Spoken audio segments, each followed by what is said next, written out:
আজকে জানুয়ারি 2 তারিখ, আর মাত্র 23টা দিন, একদম পুরোপুরি পাক্কা 1 মাস আছে তোমাদের পরীক্ষার।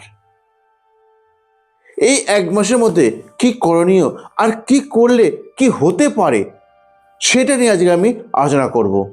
তবে শেষে একটা মুখ্য টোটকা থাকবে। কেমন? কি করলে সব থেকে সর্বাত্মক রেজাল্ট হবে। এই সময় তোমরা কিছু ভুল সিদ্ধান্ত নিয়ে ফেলো, ভুল কিছু পিছনে ছোট, আজকে আমি এটা নিয়ে আলোচনা করতে চলেছি। দেখো, সবার আগে তোমাকে বলি, টেক্সট বই and note, suggestion, test paper, এগুলো নিয়ে তোমার অনেক কোশ্চেন আমাকে করছো, আমি তার নিয়ে কিছু বক্তব্য রাখছি। দেখো, কিছু কথা বলছি। সবার আগে প্রশ্ন কি, স্যার আমি তো সাজেশনটা পুরো কমপ্লিট করে ফেলেছি, আমি কি কমন পাবো সব পরীক্ষাতে? আমি এর উত্তরে বলবো, তুমি কমন সব নাও পেতে পারো। সাজেশন কারা করে? তুমি দেখো, এই নেট দুনিয়ার যুগে তুমি বিভিন্ন ইউটিউবার বা অনেক বাজারে চলতি বই পেয়ে যাবে, বলে সব কমন। কেমন? লাস্ট মিনিট সাজেশন, সমস্ত কোশ্চেনের হাতের মুঠোয়, বা কোশ্চেন পাবলিক হয়ে গেল, এমন তো ভিডিও পেয়ে থাকবে। তুমি সবার আগে প্রাধান্য দেবে তোমার স্যারকে, তোমার স্কুলের স্যারকে, যে স্যারকে তুমি চেনো জানো, যে স্যার ধরো পরীক্ষা দিয়ে চাকরি পেয়েছেন, সেই স্যারের অনেক বেশি দখল আছে তার পড়ার সাবজেক্টে। তিনি যে বিষয়টা পড়ান তার বিষয়ে অনেক দক্ষতা আছে, অনেক দখল আছে। দেখো, তুমি ইউটিউবে যেসব নোটপত্র পেয়ে যাও, তুমি ইউটিউবে যেগুলো পাও, সেগুলো কারা দেয়? যাকে তুমি চেনো না জানো না, তুমি সেগুলো বিশ্বাস করে নেবে? দেখো, সাজেশন বলে কিছু হয় না, সবটাই গেস করে করা হয়, অনুমান করে করা হয়। কয়েকটা সালের কোশ্চেন দেখা হয়, দিয়ে সেইগুলোকে বেশি জোর দেওয়া হয়, ওইগুলো আসার সম্ভাবনা বেশি। তুমি যদি টেক্সট বইটা না পড়ো, তুমি মূর্খের কাজ করবে। সাজেশন থেকে সব কমন এলে স্যারেরা খুশি হয়, না এলে তোমরা দুঃখী হও। কিন্তু তোমাদের দুঃখটা এত বেশি বৃহৎ যে সারা জীবন থেকে যাবে। স্যারের দুঃখ তো ক্ষণিকের জন্য থাকবে, পরীক্ষায় বসবে তুমি।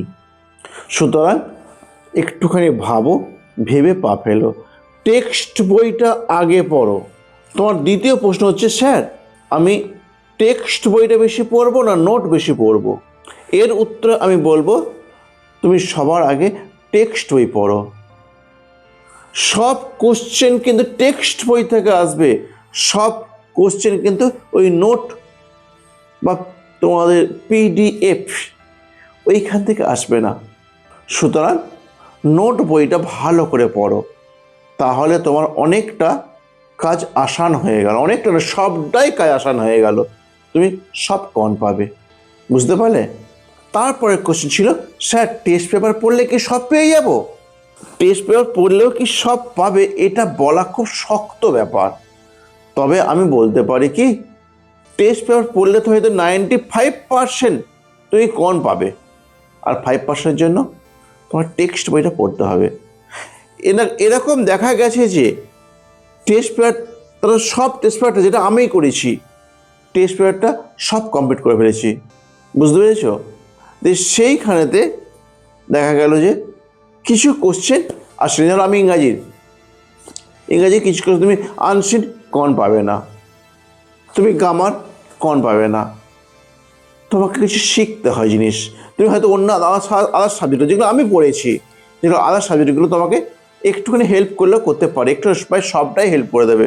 History, geography, Bengali and physics, life science, সবটাই তোমার হেল্প হয়ে যাবে। ইংলিশ রাইটিংয়ের জন্য তোমাকে বেশি বেশি করে প্র্যাকটিস করতে হবে, শুধু টেস্ট পেপার এনাফ নয়।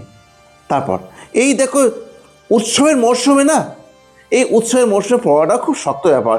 একটুখানি এই লেপটা এই গলা পর্যন্ত তুলে শুধু মুখটা দেখা যাচ্ছে, এরকম পড়া, এইটা ঠিক না। পড়বে, পড়ার মতো করে পড়তে বসো, দিয়ে পড়ো। আরে বাবা, এটা তো মানতে হবে যে তুমিও মানুষ, ওরা অন্যরাও মানুষ। ভাবো তো, যারা জেলে, যারা সমুদ্রে, নদীতে, পুকুরে মাছ ধরে, তারা কি করে মাছ তারা ধরছে জলে নেবেতে? বা ভাবো তো, যারা গৃহিণী, যারা সকালে উঠে বাড়ির সমস্ত কাজকর্ম করে, তারা কি করে করছে? দেখো, যেমন কর্ম করবে ঠিক তেমন ফল হবে। আর একটা কথা আমি বলি, সব থেকে বড় টোটকাটা দেখো, মোবাইল সংক্রান্ত। এই মোবাইল তোমার পড়া বিনষ্টকারী বড় উপাদান, লেখাপড়া নষ্টকারী বড় উপাদান মোবাইল। সবার আগে আমি বলি কি, মোবাইলটা তুমি তোমার কাছ থেকে দূরে রেখে দাও। বাড়িতে মাকে বা বাড়ির সেফটি জায়গায় মোবাইল সুইচ অফ করে রেখে দাও। তুমি এরকম প্ল্যান করো যে একটা নির্দিষ্ট টাইম আমি মোবাইলটা দেখবো। যে সময়টা তোমার পড়তে ভালো লাগছে না, তুমি সেই সময়টা মোবাইলে কোনো একটা ভিডিও দেখো। ভিডিও বলতে আমি বলতে চাইছি না যে ছায়াছবি দেখতে, চলচ্চিত্র দেখতে, কোনো স্যারের ভিডিও যেটা যিনি ভালো পড়েছেন, তুমি যে চ্যানেলটা ফলো করো, তাদের বক্তব্যগুলো দেখো, তারা কী লেকচার দিয়েছে। আমি কোনোদিন বলবো না যে আমার ভিডিও দেখো, তাহলেই তুমি সব কন পেয়ে যাবে। সঠিক আদর্শবান শিক্ষক এমন কথা বলতেই পারে না। যারা বলে তারা চিটার, যারা বলে তারা পোটা ঠক, তোমাকে মিসগাইড করছেন। সমস্ত কোশ্চেন টেক্সট বই থেকে আসবে। টেক্সট বইটা ভালো করে পড়ো এবং তুমি নিজেকে 4-6 কেন বলছি, 4-6 ভাগে তুমি নিজে সারা দিনটাকে ভেঙে নাও।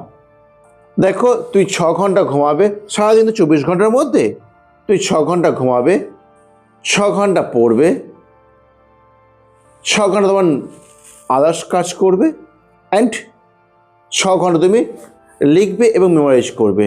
মোট তোমাকে এই একটা মাসে মিনিমাম 10 ঘন্টা পড়তেই হবে।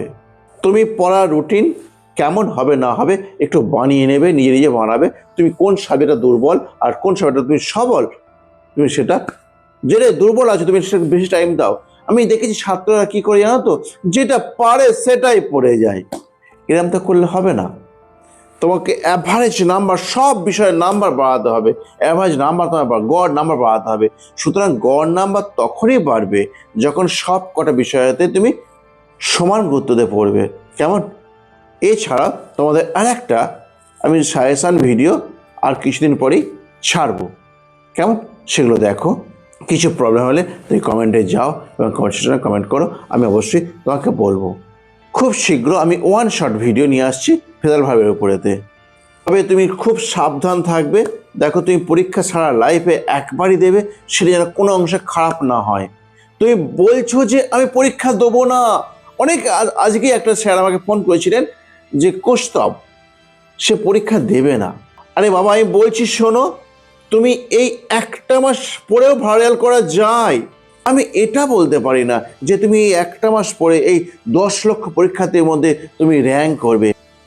তুমি ভাবো না একবার, রেজাল্ট ভালো করলে তোমার আশপাশের মানুষকে চুপসে যাবে, কিন্তু তোমার শুভ আকাঙ্ক্ষী লোক যারা আছে তারা কত বেশি আনন্দিত হবে তোমাকে নিয়ে, কত বেশি তারা গর্ব করে তোমাকে নিয়ে।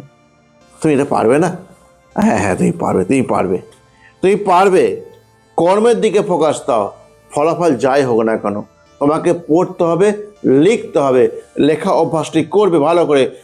যতক্ষণ পড়বে তার অর্ধেক টাইম ভাবো এবং লেখো। কেমন? তুমি নিজে কোশ্চেন সেট করো যে আমি এই কোশ্চেন সেট করলাম। তারপর তুমি 2 দিন পরে পরীক্ষায় অ্যাপিয়ার হও এবং নিজেই খাতা চেক করো, এক্সামিনার হও। তো যেখানে দুর্বল লাগছে, যখন তুমি পারছো না, সেখানে তুমি আবার পড়ছো। ক্লিয়ার? তুমি যখন যে সাবজেক্টটা ধরবে, টেস্ট অনেক কটা পেজ সে সাথে করে যাবে। তুমি 2 দিন করে এমন পড়ো, দেখো তোমার পড়া উন্নতি হবেই। I granted it.